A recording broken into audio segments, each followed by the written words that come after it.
I'm Carol Costello. Thank you so much for being with us. President Obama reaches out. U.S. allies back away. This morning, an international coalition to support military strikes on Syria is crumbling. The most stinging rejection from Washington's closest ally. Take a look at the cover of the New York Daily News. It says it all, right? British lawmakers voted against taking part in any military action. Other allies like Germany and France are also gun-shy, still haunted by the morass of the Iraq War. And those concerns echo loudly in Congress, where more than 160 lawmakers, both Republicans and Democrats, are demanding at least a full debate before any strikes are launched. Last night, President Obama and top members of his cabinet spent 90 minutes trying to rally support among skeptical lawmakers. The Congress, like in any democracy, is important to this process.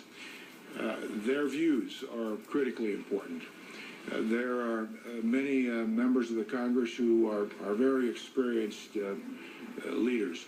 So it's important that we coordinate with the Congress, as we will continue to do.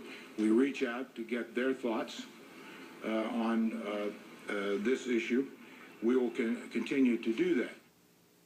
And the American public also wants some checks and balances. According to a new NBC News poll, 79% say congressional approval should be required before any military action is taken. That's compared to 16% who say such approval is not necessary.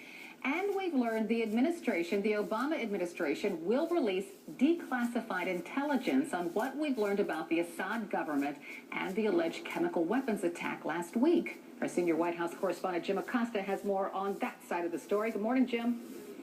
Good morning, Carol. We should point out that there's a little bit of breaking news this morning. Secretary of State John Kerry, according to what we've confirmed here at CNN, will be making a statement at 12:30 this afternoon, we believe, over at the State Department about what is going to happen or maybe about to happen in Syria. That is along with the fact that we're also hearing that the White House will be releasing that unclassified intelligence report later today on the chemical weapons attack that occurred last week in Syria. That unclassified intelligence report should be fairly close to what was briefed to members up on Capitol Hill last night. That report apparently talks about intercepted communications from high-level Syrian officials that White House officials, administration officials believe indicates that the Syrians were responsible for those weapons.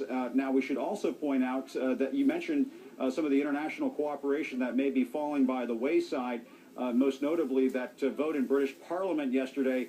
We should point out that U.S. officials are now telling CNN that the president may have to take unilateral action against Syria. One U.S. official telling us here at CNN, we care what the British think.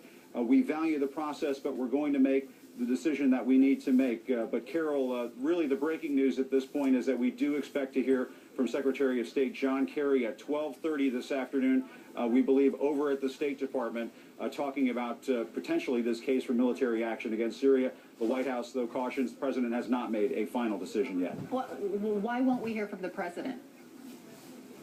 Well, we might hear from the president. We asked Josh Earnest, the deputy press secretary, at the briefing yesterday, will we see a presidential statement, and he didn't rule it out. So that's an indication that we might see that as well. The president will be sitting down with the presidents of Estonia and Latvia later on this afternoon. There will be a publicly available, what we call pool spray, where cameras are allowed in when the president is making some brief remarks to those two world leaders. So there is a chance at that point that we may hear from the president. But the White House has indicated that once a decision is made, that we should be hearing from the president. All of those details, though, have not been locked down, have not been released by the White House. But this may be the initial, I guess, rollout of a decision from the White House, Carol. I think it's a safe way of putting it like that, that the Secretary of State is coming out this afternoon. You'll recall earlier this week he made that very passionate statement over at the State Department when he talked about how he, as a father, when he saw the video, the images of those children that were apparently gassed in Syria, how that affected him personally. We have not heard the president make those kinds of statements, and so perhaps we'll be hearing that as well. But Secretary of State John Kerry coming out at the State Department this afternoon, that's a very big indication of where things are heading, Carol. Of course, CNN will carry that live, 12:30 Eastern or so. Secretary of State John Kerry will make some sort of statement on Syria. Jim Acosta, live at the White House. Thanks so much. British lawmakers were also shown declassified intelligence, yet it was not enough to win support for possible military involvement. Here's British Prime Minister David Cameron just before Parliament voted down his proposal to form a coalition. Let me say the House has not voted for either motion tonight. I strongly believe in the need for a tough response to the use of chemical weapons, but I also believe in respecting the will of this House of Commons. It is very clear tonight that while the House has not passed a motion, it is clear to me that the British Parliament, reflecting the views of the British people, does not want to see British military action. I get that, and the government will act accordingly. Okay, so here's how international opinion is stacking up in regards to military strikes on Syria, standing with the United States, Saudi Arabia, Turkey, and France. On the right side, those opposing, you see them there. They include Syria's most critical allies, Russia and China. Iran is also railing against the threats to its key regional ally.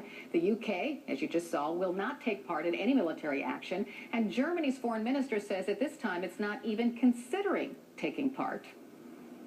In other news this morning, say goodbye to San Diego Mayor Bob Filner.